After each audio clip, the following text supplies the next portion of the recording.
Goeiedag, ek is Tommy Duisel, voorsitter van Parys en Aksie. Ons het gisteroggend ons 'n vergadering gehad met die burgemeester en die stadsraad van Parys, Ngwate, en waar ons griewe gelig het na die optog gisteroggend, waarby ons deur die polisie gevra is om uiteen te gaan. Ons het die volgende punte het ons aan die burgemeester en die stadsraadlede gelig. Is die kragonderbrekings wat aan ons mense hanteer, en dan die swak gehalte van kraglewering is die veroorsaak dat ons elektriese implemente op 'n gereelde basis vervang moet word, en mens kan nie so aangaan nie. En dan beerdkrag wat sonder waarskuwing plaasvind.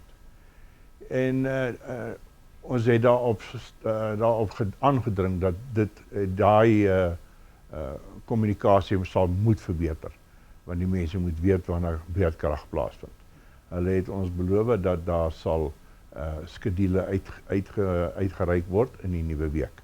Dan die onvoldoende rigsteen van krag en die watervoorsiening is nog 'n punt wat ons by hulle opgebring het, omrede dit hand aan hand loop in Parys. As die krag af is, dan is daar ook nie water nie. En as die krag af was, dan is die water vloei baie swak, en ons het daai ding opgebring, en natuurlik ook die ondrinkbaarheid van die water in Parys. Jy kan dit nie drink nie. Jy moet water koop as jy hier wil drinkwater hê. En dan natuurlik het ons ook die ligte wat al ewig brand in die strate, in die sportvelde en natuurlik in ons townships, is al daai ligte is dag en nag aan. Maar ons moet almal spaar, maar daai ligte bly aan. Die ongesteende watervoorsiening was natuurlik een van hulle gewees. Die telefoon by die munisipale kantore wat as jy aanskakel op die noodtelefoon, hulle word net nie beantwoord nie. Sodra daar 'n probleem is daai telefoon net nie beantwoordbaar nie. Ons het daaroor met hulle gesels. Die wanbestuur van belastingbetalers geld was 'n baie groot en 'n baie lang bespreking. Ons het 'n bietjie kop gestamp daaroor, maar ek dink dit het gevorder tot waar ons nou opvolgvergadering kan hê, en wat 'n goeie ding is natuurlik. En dan het ons ook gepraat met die verhoging van die munisipale bestuurssalarisse, wat ons gedink het is net dit is glad nie toelaatbaar, nie op hierdie stadium nie, weens die... Het iets geantwoord op dit? Ja, hulle het gesê dat ja, hulle het net 'n 4,5% verhoging aangevra of gevat, en waarop ek geantwoord het, dit is ongegrond, want die dienste wat daar gelewer word in Parys laat dit nie toe nie. Klaar uit en gedaan. En ek het ook vir hulle gevra dat hulle moet kyk na die verhoogde belasting wat hulle ingesit het vir die nuwe finansiële jaar. Die huispryse in Parys is besig om te daal, en hulle verhoog die rates en taxes. Dit maak net nie finansiëel glad nie sin nie. Wat hulle daarna vir ons gesê het, is dat hulle gaan met ons gesels, die 10 van ons gesels op 'n gereelde basis, en daar gaan 'n opvolg wees, meeting wees binne die volgende 2 weke, want hulle het geskeduleerde vergaderings met Eskom en met Randwater. Ons gee hulle daai kans dat hulle klaar maak, want ons weet waaroor dit gaan, en gelukkig het ons nou daai venster waarmee ons nou met hulle kan beraadslag op 'n gereelde basis. Ek dink ons het 'n poging aangewend, en ons het ewers gekom met die poging in Parys, sodat ons kan weer ons dorpie kry, dat ons dienste kry waarvoor ons betaal. Why does the mayor not want to talk to the people? That was the question outside all the time. Why doesn't he want to talk to the people? By the minute I walked into the hall, I could see that she was totally unwelcoming. Even when we went to sit down, she turned her back on us. She was holding her phone and played on her phone while the meeting went on. So she's got no respect whatsoever.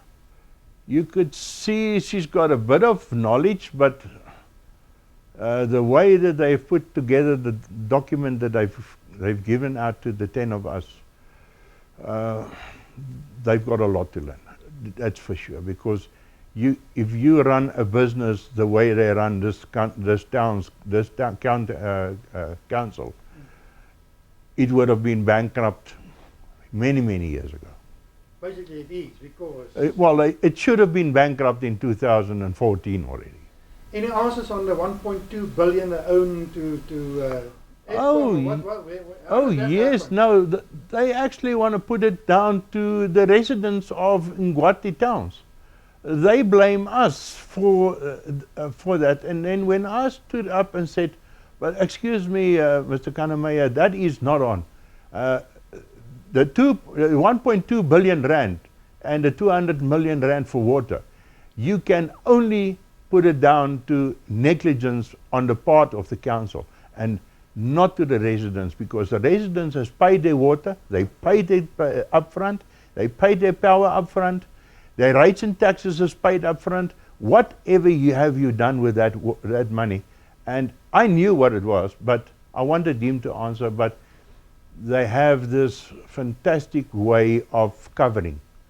And on a later stage I will divulge all that information. What is your plans forward? Well, the group was formed solely to get Parys Ngwati to be a place where we can all belong as citizens. There's no color, it's not based on color. We're all residents and we want proper services. And that is mainly what we are fighting for. We want services that we are paid for, and we want to get proper services. Roads that is not full of holes. We want power that we paid for. We want water that we can drink as like the rest of the country, and not buy water like we are doing at the moment. And that's all we ask. And the rest is And they feeling about that? Well, in short, that's what they say. That's what they're trying to give us. But if you read through their document, that's just not what they do. They start projects and they take water power money to fund their projects, and they lose millions and millions and millions of rands every year, and it's a failure every year. And now the money is gone with the project, and they haven't paid Eskom or they haven't paid Rand Water, and now it's a big problem. And now they want to put it back to the end user, and to say now you have to pay for it again. And I'm definitely not going to be found for that. It is solely their responsibility and not the residents. Our group, Parys in Action, has a way that we want to go forward. The way is, if we do not get satisfaction out of the council, we will definitely go the legal way. That is for certain. And we are already looking at certain factors and contacting certain people.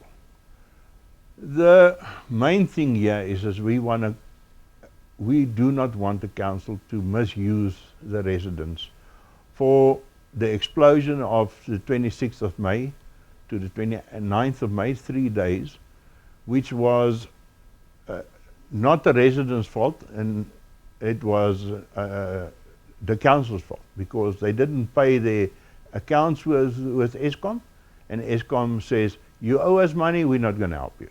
So they overloaded the one transformer and it blew up. So they fixed only the one, and the other one is still down.